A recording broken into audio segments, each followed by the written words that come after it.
అమ్మవారు కూడా ఈరోజు శుక్రవారం బిడ్డ, నేను నీ జీవితంలోకి ప్రవేశిస్తున్నాను. ఈ ముక్కోటి రోజున నీకు వాగ్దానం చేస్తున్నానమ్మా. ఈ సత్య ప్రమాణం నీకు నీ యొక్క కోరికను తెచ్చడానికే చేస్తున్నాను బిడ్డ. తప్పకుండా నువ్వు అనుకున్న కోరికను నేను నెరవేరుస్తాను అని కనకదుర్గమ్మ అమ్మవారు కూడా అంటూ ఉన్నారు ఫ్రెండ్స్. మరి కనకదుర్గమ్మ అమ్మవారు మనకు ఏ సందేశాన్ని చెప్పినా కూడా మనం అమ్మవారి మాటల్లోనే ఎప్పుడు వింటూ ఉన్నాము. మన కోరిక తప్పకుండా తీరుతుంది, దిగులు చెందకు, వెంటనే నా యొక్క చేతిని నువ్వు తాకు అని అమ్మ చక్కగా చెప్తూ ఉన్నారు ఫ్రెండ్స్.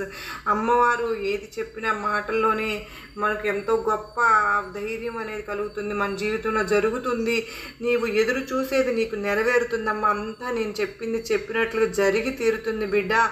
ఈ కనకదుర్గమ్మ వాక్కు ఫలించబోతుందమ్మా. ఈరోజు ఒక్కరోజు నువ్వు ఎదురు చూడు తల్లి, ఓపికగా ఉండి ఒక్కరోజు తర్వాత నీకు ఆనందం పడతావు నువ్వు